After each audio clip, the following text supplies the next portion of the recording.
देख रहे हैं सुदर्शन न्यूज।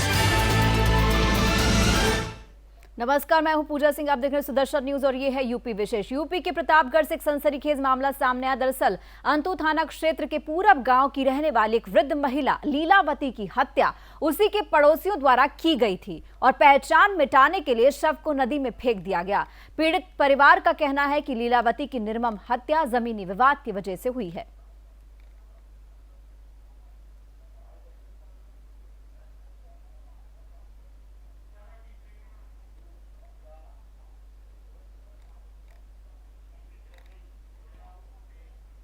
यूपी में तीसरे चरण के तहत आज 16 जिलों की 59 विधानसभा सीटों पर मतदान हो रहा है। इन सीटों से कुल 627 उम्मीदवार चुनावी मैदान में हैं और 2.15 करोड़ से अधिक मतदाता उम्मीदवारों की किस्मत का फैसला आज ईवीएम में कैद करेंगे। वहीं सफाई में सपा प्रमुख अखिलेश यादव ने भी अपनी पत्नी डिंपल यादव के साथ वोट डाला और उन्होंने मतदान किया। बता दें कि अखिलेश यादव करहल सीट से मैदान में है और पहली बार विधानसभा चुनाव लड़ रहे हैं। अखिलेश ने सीएम योगी पर भी निशाना साधते हुए कहा कि बाबा मुख्यमंत्री 5 साल रहे और अब बीजेपी का सफाया होने जा रहा है और वो साबित भी हो रहा है। सबसे ज्यादा असुरक्षित महिलाएं और बेटियां कहीं हैं तो उत्तर प्रदेश में, जहां राजधानी, क्या मुख्यमंत्री जो कानून व्यवस्था की बात करते हैं, क्या ये बताएंगे कि पुलिस की कांस्टेबल बिजनौर की रहने वाली कुछ दिनों से लापता थी, अब पीजीआई के नाले में उसकी लाश मिली है। क्या मुख्यमंत्री जी इस बात को बताएंगे कि पुलिस की कांस्टेबल महिला की मौत हुई, उसको किस तरीके से मारा गया, कितने दिन लापता रही, क्या ये बताएगी? और साथ ही साथ में मैंने प्रधानमंत्री जी का भाषण सुना था, ये कह रहे थे कि अगर बंगला बड़ा होगा, घर गाड़ी होगी, कोई अपहरण कर लेगा। आप बताइए, अपहरण हुआ आगरा से एक व्यापारी के बेटे का।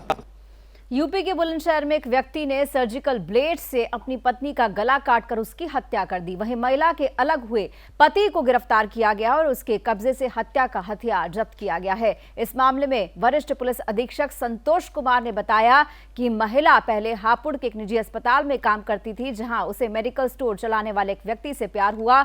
दोनों ने शादी की, हालांकि शादी सफल नहीं हुई और महिला बुलंदशहर जिले के गुलावठी थाना क्षेत्र के बराला गांव में रहने लगी, जहां उसने एक निजी क्लिनिक खोला और हालांकि उसका पति गांव के क्लिनिक में पहुंचा और दोनों में बहस हुई और सर्जिकल ब्लेड से उस पर हमला किया। फिलहाल पुलिस ने आरोपी के खिलाफ मामला दर्ज किया और आगे की कार्रवाई की जा रही है। किसने मारा तुम्हें? दो बार। किसने? दो बार नीरज ने। नीरज ने? हाँ। तुम्हारे हस्बैंड ने? हाँ जी। हस्बैंड अच्छा। तेरा हो? हाँ हाँ ठीक। जी भैया। हाँ ठीक। हस्बैंड ने मारा? अच्छा। क्या चाकू मारे? क्या चाकू मारे? 2 चाकू मारे। अच्छा। डॉक्टर बैठता था वहाँ, तो उस डॉक्टर के पास चली गई। वो बगी बगी जैसे उसकी गर्दन काटी ना, तो ऐसे हाथ लगा के और उसके पास गई कि मुझे बचा लो, मुझे बचा लो। सब लोग भगे, उसके चुन्नी बांधी।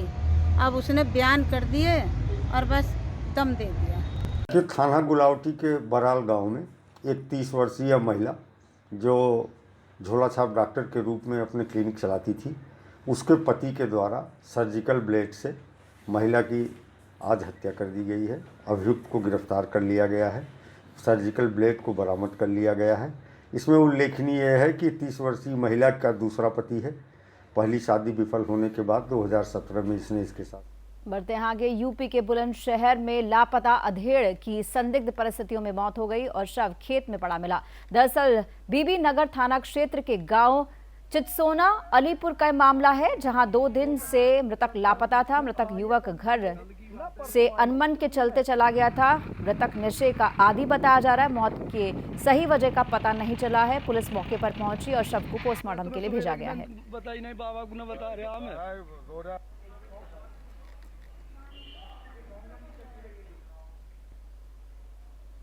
सीतापुर जिले में मुख्यमंत्री योगी आदित्यनाथ के चुनावी दौरे के दौरान पुलिस को व्यस्त पाकर खैराबाद के मुस्लिम समुदाय के लोग आश्रम की भूमि पर अवैध कब्जा करने पहुंचे, जिसका वीडियो स्थानीय लोगों द्वारा बनाया गया। जानकारी के अनुसार मुस्लिम समुदाय के लोगों ने स्थानीय लोगों को डराया। स्थानीय लोगों से मिली जानकारी के मुताबिक अतीक, मकसूद और उसके साथियों द्वारा मिलकर आस पड़ोस के हिंदू युवकों को जबरन डरा धमकाकर उनसे महंत बजरंग मुनि को जान से मारने का प्लान बनाने का प्रयास किया गया।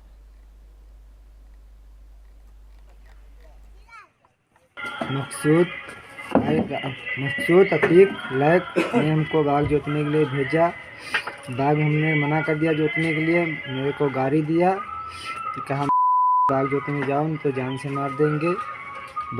जब बाग जोतने लगना बाबा जी आए तो हमको खबर कर देना, हम इर्द गिर्द रहेंगे, जान से मार देंगे। और जो पुलिस प्रशासन भी सुना गया है सारा।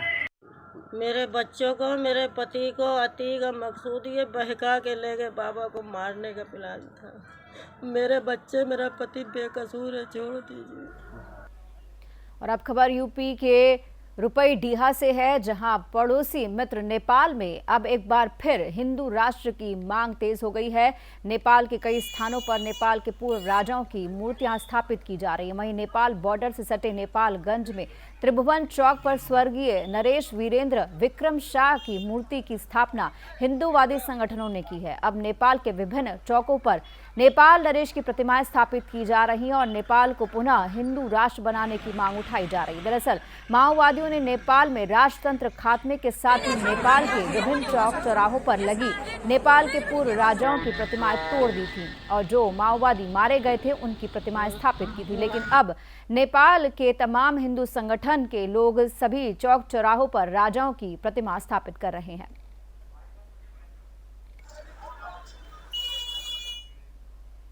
और यूपी विशेष में फिलहाल इतना ही। मुझे दीजिए आज्ञा। जय हिंद।